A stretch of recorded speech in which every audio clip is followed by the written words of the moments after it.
Assalamualaikum warahmatullahi wabarakatuh. Alhamdulillahirabbil alamin wa bihi nasta'inu ala umuri dunya waddin. Asyhadu an la ilaha illallah wahdahu la syarikalah wa asyhadu anna Muhammadan abduhu wa rasuluhu al-mab'uts rahmatan lil alamin.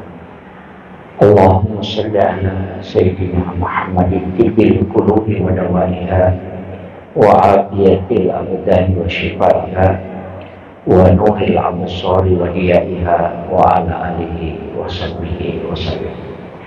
Jamaah salat asar yang insyaallah dirahmati dan dimuliakan oleh Allah Subhanahu wa taala, bahwa sesungguhnya musuh kita manusia itu ada dua. Yang pertama adalah syaitan, yang kedua adalah hawa nafsu. Dua ini adalah musuh utama kita, dan kedua-duanya tidak kelihatan. Jadi kalau musuh itu kelihatan, kita bisa sembunyi, kita bisa menghindar.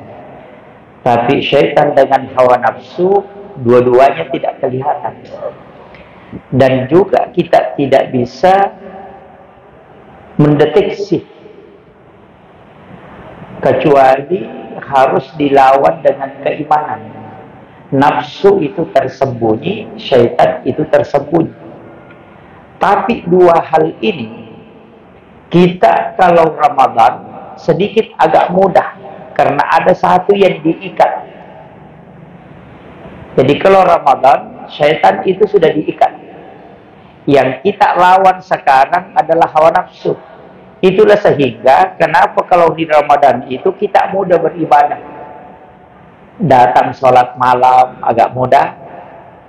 Kemudian puasa juga agak ringan. Kalau kita mau puasa sunnah di luar Ramadan, kadang orang berat. Tapi kalau di Ramadan puasa agak ringan. Karena godaan satu, gangguan sudah diikat. Syaitan itu sudah diikat. Kemudian, kenapa sebenarnya kita harus melawan? Kalau syaitan kan sudah diikat, sudah selesai.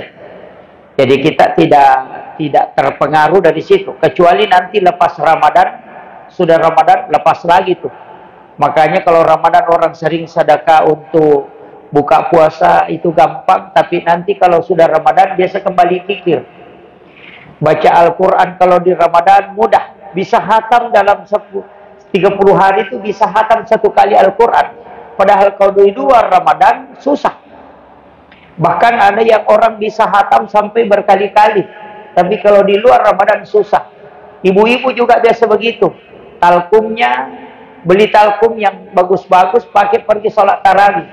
Nanti kalau sudah Ramadan, dilipat lagi talkumnya, dikasih masuk ke lemari. Gitu. Tapi di kampung saya, kalau di sini insya Allah tidak. Nah, makanya yang sekarang kita hadapi ini adalah ujian hawa nafsu. Jadi kita sudah bebas dari satu karena sudah diikat. Makanya Nabi mengatakan bulan Ramadan itu adalah bulan di mana para setan-setan itu diikat, pintu-pintu neraka ditutup, dan pintu-pintu surga terbuka lebar. Nah, untuk yang kita lawan sekarang adalah hawa nafsu. Nafsu ini ketika diciptakan oleh Allah memang tidak langsung menyembah. Dalam risalah yang pernah saya baca dan ngaji sama ulama, itu dijelaskan sejarahnya hawa nafsu, kenapa harus dikekang dengan puasa. Ketika akal diciptakan oleh Allah, kemudian ditanya, siapa kamu? Dia mengatakan, aku adalah akal dan engkau adalah Tuhanku. Akal itu diletakkan. Kemudian nafsu diciptakan. Kemudian ditanya oleh Allah, siapa engkau? Dia mengatakan, aku adalah aku. Dan engkau adalah engkau. Memang tidak mau tunduk. Dalam riwayat itu dikatakan, dimasukkan ke dalam api neraka, itu dibakar selama 1000 tahun. Setelah itu diangkat, kemudian ditanya kembali, siapa engkau? Dia mengatakan, aku adalah aku. Dan engkau adalah engkau. Kemudian setelah itu, karena dia tidak mau tunduk ketika dibakar, maka Allah siksa dia dengan melaparkan dia selama 1000 tahun. Ternyata nanti dia mengaku sebagai mengatakan, aku adalah nafsu dan engkau adalah Tuhanku. Dari sinilah risalah kenapa puasa itu harus ada. Karena menahan tidak makan, tidak minum, mengendalikan diri dari tidak makan dan tidak minum, itu adalah salah satu cara untuk menundukkan hawa nafsu. Makanya orang kalau mau menikah tapi tidak ada uangnya, disuruh puasa. Kenapa? Orang puasa itu sebenarnya menjaga diri. Biar gadis lewat di depannya itu dia tunduk. Kenapa? Dia bilang saya puasa. Kalau tidak puasa Pak, biasa astagfirullah. Tapi dia lihat juga. Itu kenapa itu? Dari sinilah kenapa puasa itu penting. Cuma kadangkala puasa ini tidak dipakai untuk mengendalikan. Sebenarnya kita cuma balas dendam. Mestinya puasa itu mengendalikan. Pada saat puasa jangan ingat makanan. Kadang kita kalau puasa langsung pikir, nanti saya makan cendol, sudah makan cendol, makan es buah, makan barongko lagi, kalau ini lagi hantam begini. Dia puasa, tapi selalu ingat makanan. Orang yang seperti ini kalau puasa Pak, itu bisa kena penyakit mah. Karena asam lambungnya naik. Karena ingat terus makanan. Nah ini nih, tapi tidak ada jadi TV kata. Tidak ada. Yang belum buka sudah pikir, ini nanti, yang ini lagi. Oh itu jadi masalah Pak. Itu puasa tapi balas dendam. Dan itu sudah diteliti. Orang yang puasa 10 hari pertama pasti liurnya itu pahit. Kenapa? Karena tubuh ini mengkonsumsi racun. Karena makanan yang kita makan itu ada racunnya Pak. Dan itulah yang melekat di tabing-tabing saraf. Karena sel saraf dalam tubuh kita kan dialiri darah, dialiri dengan berbagai macam sel, itu kotor di pinggirnya. Makanya sebenarnya kalau orang makan tidak habis dikonsumsi oleh lambung, itu akan melekat. Makanya sebenarnya kita disuruh aktivitas. Nabi itu sunnahkan kita berjalan kaki sesekali tidak menggunakan alas kaki. Itu Nabi sunnahkan. Jadi jalan jangan pakai alas kaki. Bapak bisa kalau ke masjid jangan pakai alas kaki, pegang sandalnya. Jalan, nanti pulang juga begitu. Tapi cuci kaki dulu sebelum masuk masjid. Kenapa? Orang yang terbiasa dengan tidak menggunakan alas kaki itu sehat Pak. Makanya orang gila itu tidak ada pakai sandal. Pernah lihat orang gila pakai sandal?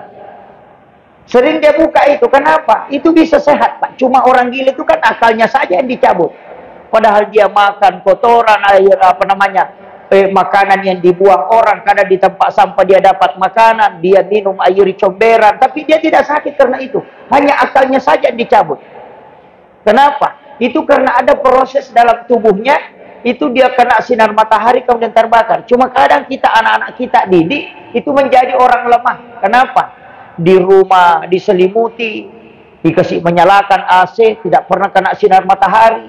Pergi sekolah pakai jaket, kemudian pakai payung, naik ke mobil pakai AC, diantar sampai masuk ke sekolah, hampir bahkan masuk ke kelas, tidak pernah kena sinar matahari, baru mendung Pak, dia sudah peluh.